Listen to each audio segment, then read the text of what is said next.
غېږ ډیالوګ در سره کوو، موږ راځو تا سره خبرې کوو، ټوپک مو نه دی در باندې راخیستی په ځان د اشرف غني ژبه څنګه وه، د امرالله صالح او د دغه حلیم انتحاري ژبه څنګه وه په تېرو 20 کلونو کې؟ ما په تېر کال هغه ژبې څنګه وې؟ جنرال صاحب ما د همغو ژبو په مقابل کې مونږ ژبې راخلاصې کړې وې، دوی به مونږ ته ترورستان ویل، وحشتګر او دهشتګر به یې راته ویل.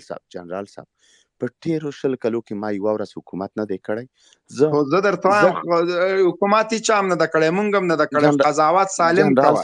ته چې زما په ژبې باندې تاخت و تاس کوې، دغه 20 کاله په دې تحت تلویزیونونو کې دا فحش او دا ناموسي کنځلې چې د دې خبریالانو د امریکا روزل شوي ګوډاګیانو مونږ ته کول، په هغه ولې سترګې پټې؟ مونږ خو چاته فحش نه ده ویلی. اوس زه خو یو غلام ته مجبوره غلام او ګوډاګی وایم، مزدور ورته ووایم چې اوس هم نظام تخریبوي، اوس هم په طالب باندې تاخت و تاس کوي، اوس هم منفیګرایي کوي. جنرال صاحب زه به زما خبرې چې کله ته دې چا په خبرو کې ورولوېږي نو د هغه خبرې ګډې وډې شي. ته کوشش وکړه چې ته په موضوع وغږېږه، بل چا به نیوکه مه کوه. چې کله نیوکې کوې بیا د نیوکې جواب هم اخله. زه دا وایم چې کېدای شي تا په تېرو 20 کلونو کې په افغانستان کې کوم غړپ په بم نه یې چکلي. ته له مریخ نه غږېږې، د افغانستان له حالاتو خبر نه. دلته راشه، افغانستان کې امن ده. زمونږ په اصطلاح نه امریکا یې مني، نړۍ یې مني. مخکې د ورځې 300 کسان وژل کېده، د طالب په راتلو سره د وژلو لړۍ پای ته ورسېده. په میاشت کې یو کس څوک نشي وژلی. دلته قانون پلی شوی ده، دلته زورواکي ختمه شوه، لنډغریزم ختم شو، د امریکا د قدرت جزیرې ختم شولې. دلته 2.5 لک او تر 10 لکو پورې امریکایي فوزیان او د ناټو غلامان او مزدوران چې دلته افغانان کړول او زورول، هغه له هیواد نه وتښتېدل. اشغال پای ته ورسېد. موږ یو خپلواک هیواد یو. ډاکټر صاحب په ډېر بخښنې سره ما خبرو ته نه پرېږدي. زه به داسې ووایم ډاکټر صاحب ګوره، دا مه وایه چې زه بېطرفه یم، دا مه وایه. زه ډاکټر صاحب اوس زه ستا مخالف یم. زه دا درته وایم په دې خاطر درته وایم جنرال صاحب په ډېرې بخښنې سره. ګورئ که تاسې چیرې سترګې مه پټوه کنه، دغه حلیم انتحاري په 20 کلونو کې غیر له کنځلو بل څه نه دي کړي.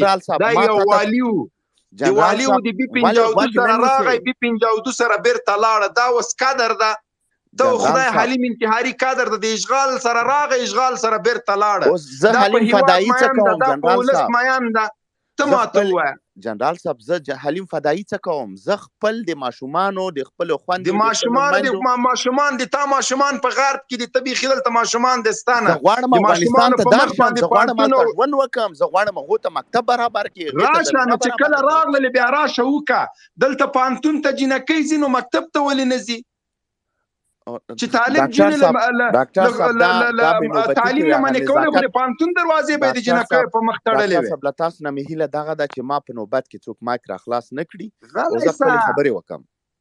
خپلې خبرې وکړې.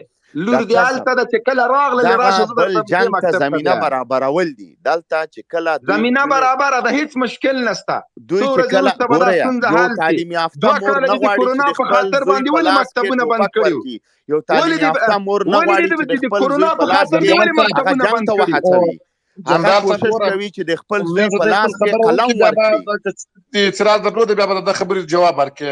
جنرال صاحب نو کې داسې د دغه سره نرمۍ څخه کار واخلي. ګوره یا ډاکټر صاحب، یو تعلیم یافته مور هیڅ کله نه غواړي چې د خپل زوی په لاس کې ټوپک ورکړي او هغه ته ووایي چې ورشه جنګ وکړه.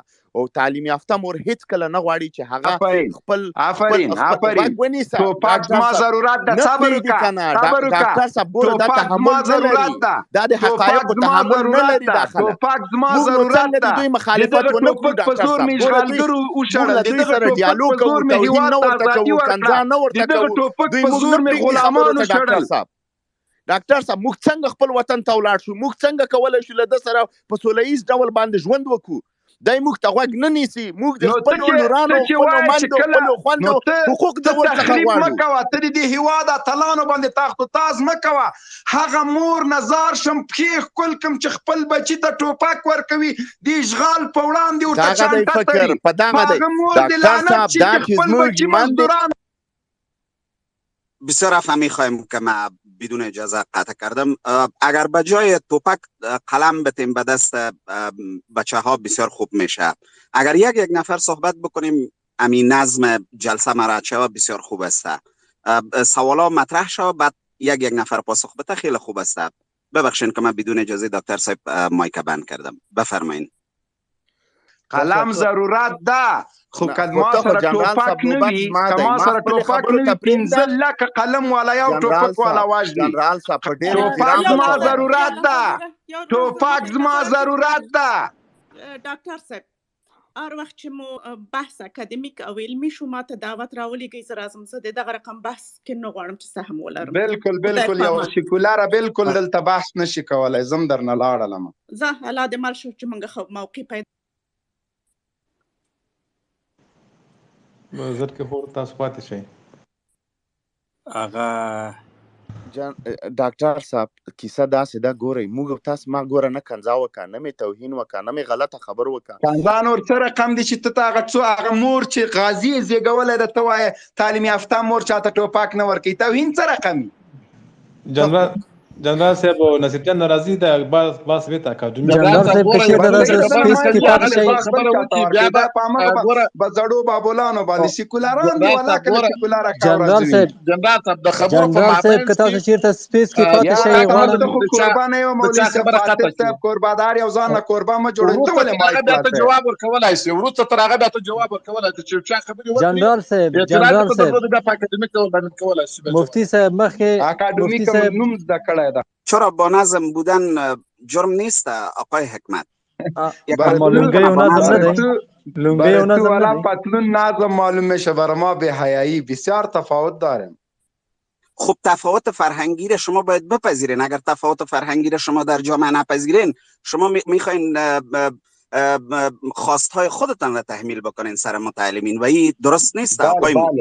جنرال صاحب دوی غواړي هغه نظام پلی کړي په اصطلاح باندې که چېرته ستاسو په یاد وي کله چې له بګرام نه مو لیدنه کړله هغه اتاقونه مو هم درته وښودل کوم سیستمونه چې روان وو د ناموس د بل دوی غواړي هماغه سیستمونه ما مرته خو د اول دوی دې ته کومه توجیه لري د بګرام په دې کیوبا په دې کې علماو ته لونګۍ ته لرې کوله ګیرې پخریل او نارنجي کالي ورته اغوسته. هلته دا سړی چیرته و خو بودي به خیالم. ډاکټر صاحب زه ځواب ورکوم اجازه راکړئ. مبین صاحب پرون زه تللی وم بګرام ته هغه د مجاهدینو څپلۍ بوټونه او زاړه کالي باور وکړه چې زړه مې دومره درد وکړ ما چې څوک په دې حال باندې ونه ژاړي نو په هغه کې به هېڅ د انسانیت او اسلامیت حتی یو درد هم نه وي تېر شوی او دوی راځي دلته یو 2 ورځې د نجونو مکتب رخصت شوی دی هغه هم د یو موقت وخت لپاره نو د دوی دومره احساسات او دومره جدیت زه نه پوهېږم چې دا د کومې خوا نه پیچکاري کېږي د دوی له کومې خوا نه تشویق کېږي بیخي. ښه مننه.